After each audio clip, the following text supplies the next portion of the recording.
Hi, it's Karen with Living Our Dream Homestead, where today we're going to be making shepherd's pie. If you haven't yet subscribed to my channel, please click the button down below. Do you know if you subscribe to my channel, it doesn't cost you anything.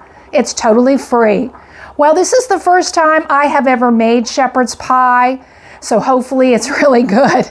I have heard that it is good from my son and my daughter-in-law because they have made it.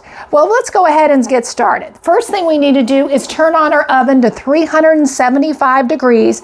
We need a 9-inch baking dish. Now, this is actually an 8-inch baking dish.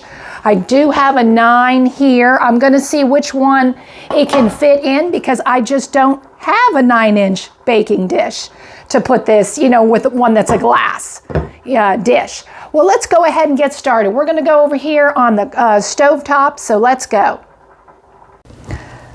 First thing, we need a large skillet, and in it I put about a pound of hamburger. This is just a little bit over a pound, but about a pound is what you need. We're now going to go ahead and brown our meat. I've got my heat on about medium heat.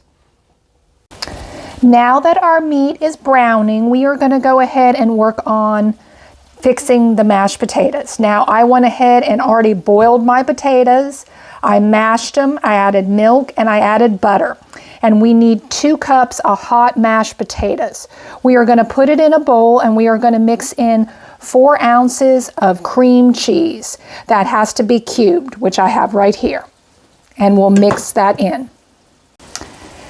Now that I've stirred in the cream cheese, we are going to go ahead and add in half a cup of shredded cheddar cheese. I am using medium because my husband just doesn't really like mild, and medium I think would have more of a flavor.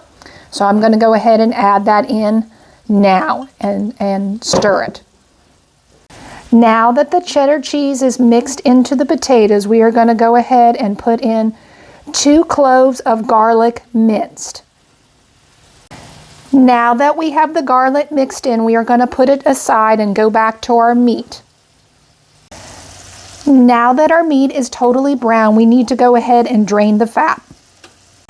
Now that I've drained the fat, I'm going to go ahead and add a little bit of spice. The recipe doesn't call for it, but all the reviews said it was quite mild and several people added certain spices. I'm going to go ahead and add in 1 teaspoon of oregano. I'm going to add in 1 teaspoon of basil, and I'm going to add in 1 teaspoon of rosemary, and then I'm going to stir it into the meat. Now that we got our spices stirred into our meat, we need to add in 4 cups of frozen vegetables mixed.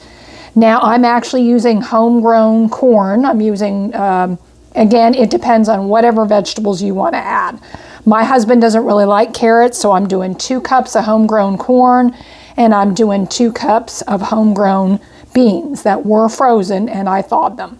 And I'm going to go ahead and add that into our skillet now. Now that I've got the vegetables mixed up into the meat mixture, we are going to go ahead and add in 1 cup of homemade gravy.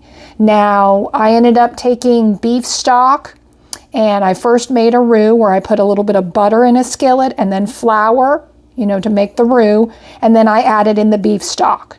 And then it ended up thickening it, and I got some gravy. Or again, you can make it when you do the same thing, if you just roasted a beef and go through the same steps. Or again, you can use a jar if you'd like. I'm going to go ahead and add in the gravy now and mix it up. Now we are going to go ahead and spoon our mixture into our 9-inch baking dish. I'm going to be using this. I think that's just so much that it won't fit in my smaller dish. And the pan does not have to be greased. Now that we have the meat mixture in our pan, we need to go ahead and take those mashed potato mixture that we had over here and put it on top of the beef mixture. When we put on our potato mixture, make sure that we are smoothing it all around to cover the beef mixture completely.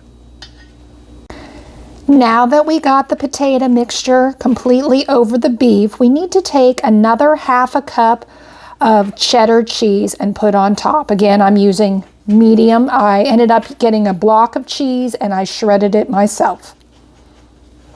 And put that cheese, sprinkle it evenly over the top.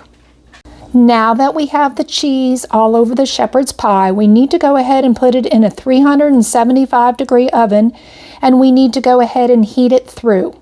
Now, it may take about 20 minutes to heat. It may take a little bit longer. Then I will let you know when it's done.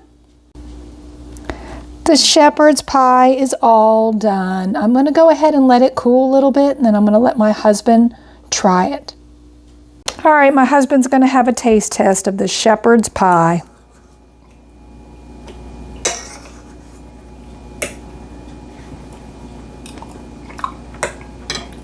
Pretty good.